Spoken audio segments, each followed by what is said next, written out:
Dan sebab mati ni benda yang datang bila-bila.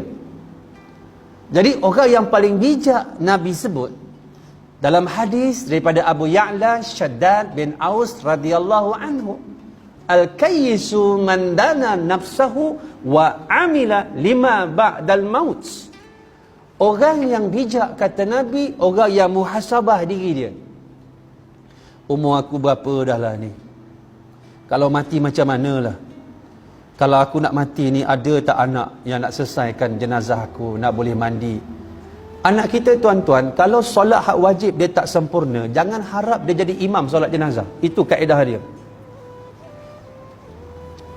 Anak murid saya dia jadi imam kat depan, ayah dia meninggal, umur 12 tahun. Ada seorang tu atuk meninggal, 13 tahun. Yang 13 tahun ni sekarang ni, dah jadi ni dah. Dah pergi dekat South Africa dah. Dah habis Quran 30 juzuk, dah sambung belajar. Dah masuk 2 tahun, tahun kedua dah dekat Camperdown.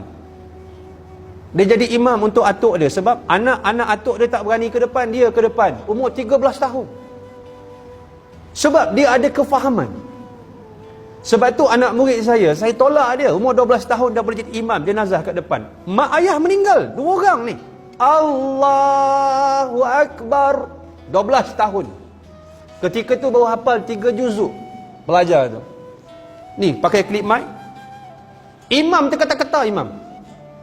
Macam mana ni ustaz? Kenapa? 12 tahun. Kenapa? Yelah, takut. Ya, kenapa? Kenapa Tuan Haji takut? Dia tak takut pun. Tuan Haji kenapa takut? Pucat. Imam tu pucat. Walaupun 12 tahun, dia berdoa tuan-tuan, satu masjid menangis. Bahasa Melayu je. Ya Allah, rahmatilah kedua ibu bapa kami, ya Allah.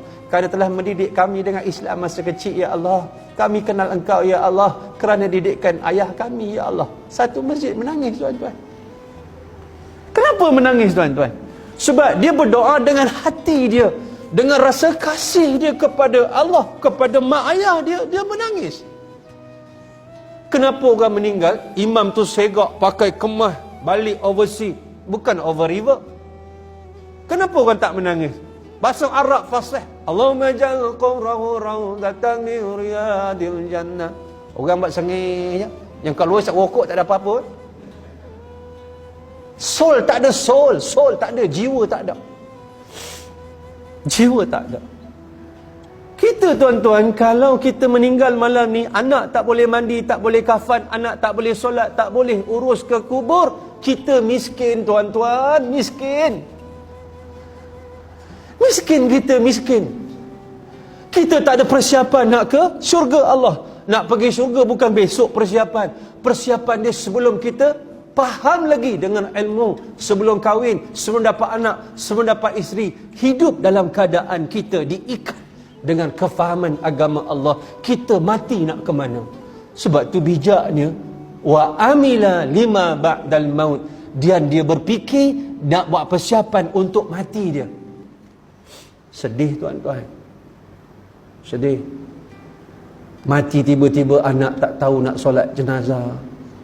Saya sedih tuan-tuan. Kadang meninggal, ayah meninggal, belakang ni dah hitam dah. 2 tahun baring, stroke. Anak datang rambut merah tu. Boleh mandikan ayah? Tak pandai ustaz. Saya aja tak pandai ustaz. Saya aja tak pandai ustaz. Apa yang kau pandai? Depan mayat terpaksa bagi tazkirah tuan-tuan, minta maaf dengan izin. Untuk kebaikan dia. Sebab saya kata, kalau kamu tak nak mandikan sekarang, saya mandikan. Saat lagi ayah kamu saya mandikan, kita kafan, kita ke bumi. Kamu tak ada peluang nak mandikan dia. Baru air mata gajah, air mata buaya meleleh. Saya pandu kamu. Ini yang berlaku. Orang meninggal, panggil kita pagi nak selesaikan. Meninggal malam, jenazah penuh dengan najis. Apapun mak ayah kita meninggal, waktu malam ke, waktu apa ke, jangan report polis dulu. Confirm meninggal, bersihkan pakaian dia dari najis, air kencing. Sebab sakit ni mati tuan-tuan, ni sakit sangat. Nabi nak meninggal sakit sangat. Nabi sebut dalam keadaan Allahumma a'inni ala ghamaratil maut wa sakaratil maut. Wahai Allah, tolong aku, pedihnya mati, sakitnya mati. Nabi ambil air sebelah katil dia, Nabi sapu muka dia. Matinya sakit tuan-tuan. Kalau Nabi pun sakit, kita senang mati. Lagi sakit, tuan-tuan.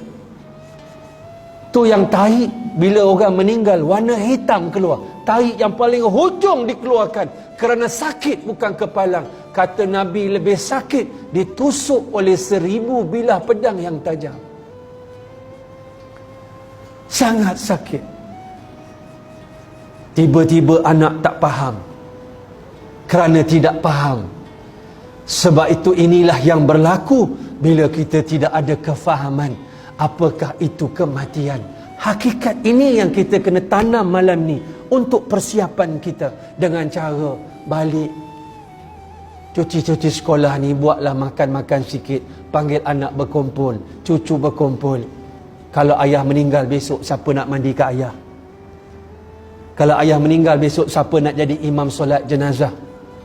Dah kena beritahu sekarang. Kau sejak balik England ni, ayah tengok kamu tak pernah solat pun. Tegur-tegur sikit anak cucu menantu kita. Sebab kebiasaan hidup kita bila orang pinang anak kita, pertama soalannya, apa kerjanya driver ke manager? Pernah kita tanya solatnya cukup? Kuliahnya di surau mana? Masjid mana Sabtu Ahad? Baca Quran tu dah khatam atau belum? Anak kita kalau tidak kasih kepada Allah, dia tidak kasih kepada kita, tuan-tuan, perempuan, muslimin, muslimat.